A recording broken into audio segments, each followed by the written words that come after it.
And I really left the streets alone completely, you know what I'm saying, to pursue this ability that I had. Because he made me feel that much encouraged that I can do it. So I did it. Alhamdulillah, I made it very big in the music business. I wrote over 52 top 10 hits.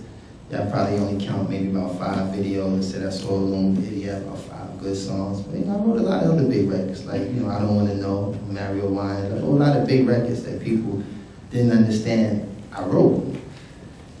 So basically, what I'm getting at is, you know, growing up in New York, not to like go too far, I just want to give you a clear example of my perception of the Muslims in my community. You know, like the Yemenis brothers that own most of the local delis, you know, they was kind of no different than we were. You know, you see them in the store, they saying, you know, yo, what up, son? They had to the back serving ham sandwiches with plastic gloves on, like that makes it allowed. But I didn't know at the time. I was like, okay, why is he putting plastic on every time somebody asks for a ham sandwich? It's like, right. So, but then, you know, the brothers would have pictures of like 4-year-olds holding AKs and stuff like that. So I used to say, wow, man, I thought we had it rough. You know what I'm saying? Like, Yemen must be incredible. You know, we got 10-year-olds out here, you know, 12-year-old kids having babies, and certain little, you know, epidemics that we dealing with. I'm like, it's a 4-year-old holding a gun the same size as him, if not bigger. I'm not never going to Yemen. So basically, you know, when the delis used to close, the brothers used to come out on the corner and do the same stuff we do. Basically, you'll pass that. All right. Brothers doing the same thing we doing. So basically, my perception never was anything negative towards religion. Never. Just also, just understanding that we share the common interest. We surviving in a community that, you know, we were more like brothers. You never looked at the, you know, I had certain handshakes with the Yemenese brothers and all that. Come in the store, we had our own little personal handshake, which is a cool thing. And then you have, like, you know, the West African brothers. They own most of the delivery services or taxi cab services. You know, these brothers also have to use certain, you know, methods of surviving, being that you driving a taxi, dudes getting in your back seat that you don't even know, back of your head is just facing him all day. So I understand the pressure and the danger that comes with being a taxi driver. So they would be very much on edge, you know, getting a taxi, tell a brother take you one place, and then, you know, you change your mind and like, you know what, let me go over here. No, you told me to go here. Like, yo, calm down, relax. No, I don't need your money, get out my cab now. It's like, yo, why are you getting all nervous, man? You supposed to be Muslim? You know, so it's like, these were some of the tainted images that I had. But I never, once again, never looked at, you know, or critiqued the religion. I always just looked at, you know, the characteristics of people who are surviving from different places, coming to this country and having to survive, you know. And, you know, like I said earlier, to make matters worse, you had the Nation of Islam, which I know now they're not Muslims. You know, may Allah guide them all into the fold of Islam, inshallah. But at the time, you know, these were the most, like, generous, like, man, their hospitality was just, like, on blast. You know, they would say, "Assalamu alaikum, brother, how you doing? Can I interest you in the bean pie? You ever read the Final Four? You know, the Honorable Elijah Muhammad teaches us that." I'm like, oh, calm down, though. What do you want? Like, you look like you want something. Like, your approach is just a little too friendly and a little too strong. So this was, you know, another image that I had of supposedly at the time, you know, Muslim. But once again, never discrediting or looking at the religion any kind of way, just also looking at these brothers as they gotta survive too. So, mind you, getting back to, you know, achieving a certain level of success from my writing and making it big on Bad Boy Records, you know, running around with Puff and doing all these major things, and, you know, all this stuff just seemed like a blast at first. And one thing I want to say in defense of most entertainers that come out of this environment, they come into this business with pure intentions. They come into this business with intentions to make things better in their immediate circle. You know, you want to, you know, make it easy for your moms, make it easy for your dad, you know, see your family get through schools or get, you know, pay for certain things that they probably couldn't have before that would help benefit them in the future. All these good things, you know what I'm saying? But what happens is you end up getting engulfed in the lifestyle that comes with it. And the lifestyle that comes with it is not something that you can plan for, you know? And this is why media and magazines and all that make such money off of these people's success, because it's like dragging a fish out of water and just watching him sit there and shake and wiggle. This stuff you can't see a fish doing in the water.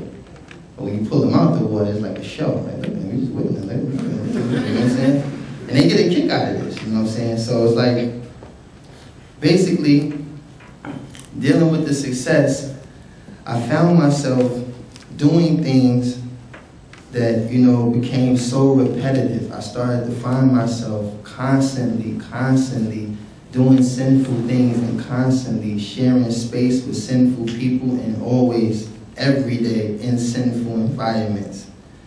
And after a while, you start to consider these things and you look at yourself and you look at your life and you say, man, can I do this for the rest of my life?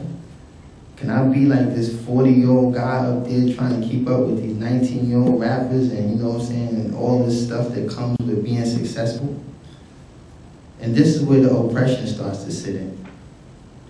And for the Muslim brothers and sisters, you're all are very much aware of the three du'as that are answered by Allah, Zawajal. The du'a of the traveler, the du'a of the parent who supplicates for their child, and the du'a of the oppressed. And for the non-Muslim brothers and sisters, the du'a as a supplication is basically like a prayer in a sense, you know, where you ask, you know, God to make things easy for you, you know. And when you're traveling, you have a higher chance of this prayer getting answered. And if you're a parent and you have children that might be out here dealing with, you know, God knows what, the supplication that you make for them are also answered.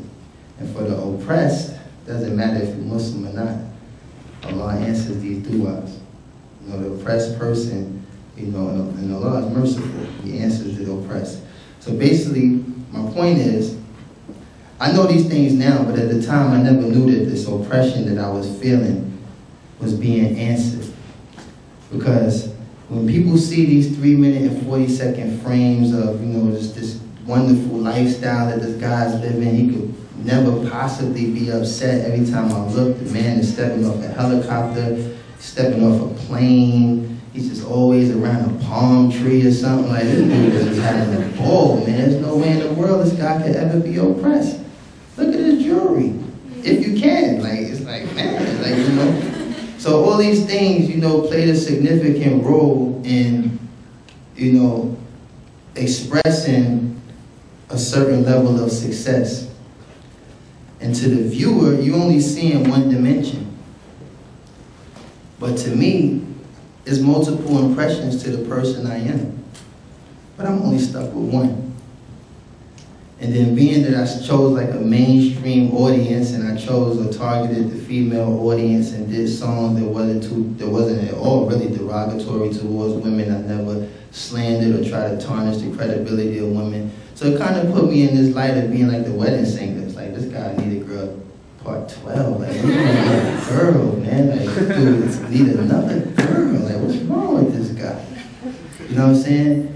And then you have all these other rappers who are, you know, extremely hardcore and things of this nature. And then you find out in 4th grade he was a ballerina or something. You know, you'd be very discouraged. It's like, man, I was wearing my pants like him. I was walking like him, talking like him. And this dude, you know, took a knitting class in high school or something. So, Allah, you know, these were the things, these images showed you. So the oppression started to sit in because, like I said, I was practicing a sinful lifestyle, and I definitely started to see the lack of joy that came with it. So at that point, I severed my ties with Bad Boy Records.